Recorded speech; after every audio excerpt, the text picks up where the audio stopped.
മിൻഫോടെക്കിലേക്ക് സ്വാഗതം. കേരളത്തിൽ വരുന്ന 5 ദിവസം ശക്തമായ മഴയ്ക്ക് സാധ്യതയുണ്ടെന്ന് കേന്ദ്ര കാലാവസ്ഥാ വകുപ്പിന്റെ നിർദ്ദേശം. ഇന്ന് പത്തനംതിട്ട, ആലപ്പുഴ, കോട്ടയം, ഇടുക്കി, കോഴിക്കോട്, വയനാട്, കണ്ണൂർ, കാസർഗോഡ് ജില്ലകളിൽ യെല്ലോ അലർട്ട് പ്രഖ്യാപിച്ചിരിക്കുകയാണ്. പടിഞ്ഞാറൻ പസഫിക് സമുദ്രത്തിൽ രൂപപ്പെട്ട വിഫ ചുഴലിക്കാറ്റ് ചക്രവാത ചുഴിയായി ദുർബലമായി ഇന്ന് വടക്കൻ ബംഗാൾ ഉൾക്കടലിലേക്ക് പ്രവേശിക്കുമെന്നും കാലാവസ്ഥാ വകുപ്പ് അറിയിച്ചു. തുടർന്ന് ഇത് ന്യൂനമർദ്ദമായി ശക്തിയായി പ്രാപിച്ചേക്കും. ഇന്ന് കാസർഗോഡ്, കണ്ണൂർ ജില്ലകളിലെ തീരങ്ങളിൽ ഉയർന്ന തിരമാലയും ശക്തമായ കടലാക്രമണവും പ്രതീക്ഷിക്കാം. അതേസമയം അടുത്ത 3 മണിക്കൂറിൽ കേരളത്തിലെ എല്ലാ ജില്ലകളിലും ഒറ്റപ്പെട്ട ഇടങ്ങളിലും ഇടത്തരം മഴയ്ക്ക് മണിക്കൂറിൽ 40 കിലോമീറ്റർ വരെ വേഗതയിൽ ശക്തമായ കാറ്റിനും സാധ്യതയുണ്ടെന്നും കേന്ദ്ര കാലാവസ്ഥാ വകുപ്പ് അറിയിച്ചു.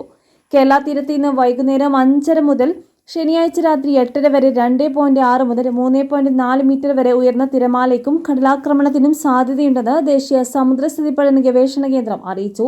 കന്യാകുമാരി തീരത്ത് ഇന്ന് വൈകുന്നേരം 5:30 മുതൽ ശനിയാഴ്ച രാത്രി 8:30 വരെ 2.5 മുതൽ 2.6 മീറ്റർ വരെ ഉയർന്ന തിരമാലയ്ക്കും കടലാക്രമണത്തിനും സാധ്യതയുണ്ടെന്നും മുന്നറിയിപ്പിലുണ്ട്.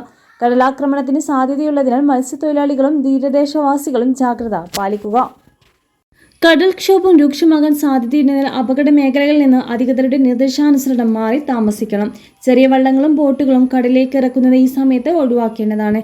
കള്ളക്കടൽ പ്രതിഭാസത്തിനും ഉയർന്ന തിരമാലയ്ക്കും സാധ്യതയുള്ള ഘട്ടത്തിൽ കടലിലേക്ക് മത്സ്യബന്ധനയാനങ്ങൾ ഇറക്കുന്നത് പോലെ തന്നെ അപകടകരമാണ് കരക്കടുപ്പിക്കുന്നതും. ആയതിനാൽ തിരമാല ശക്തിപ്പെടുന്ന ഘട്ടത്തിൽ കടലിലേക്ക് ഇറങ്ങുന്നതും കരക്കടുപ്പിക്കുന്നതും ഒഴിവാക്കേണ്ടതാണ്. മുന്നറിയിപ്പ് പിൻവലിക്കുന്നതുവരെ ബീച്ചുകൾ കേന്ദ്രീകരിച്ചുള്ള വിനോദസഞ്ചാരം ഉൾപ്പെടെയുള്ള എല്ലാ പ്രവർത്തനങ്ങളും പൂർണ്ണമായി ഒഴിവാക്കേണ്ടതാണ്. മത്സ്യബന്ധനയാനങ്ങൾ ഹാർബറിൽ സുരക്ഷിതമായി കെട്ടിയിട്ട് സൂക്ഷിക്കുക. വള്ളങ്ങൾ തമ്മിൽ സുരക്ഷിത അകലം പാലിക്കുന്നത് കൂട്ടിയിടിച്ചുള്ള അപകട സാധ്യത ഒഴിവാക്കാം. മത്സ്യബന്ധന ഉപകരണങ്ങളുടെ സുരക്ഷ ഉറപ്പാക്കണം. ബീച്ചിലേക്കുള്ള യാത്രകളും കടലിറങ്ങിയുള്ള വിനോദങ്ങളും പൂർണ്ണമായി ഒഴിവാക്കുക.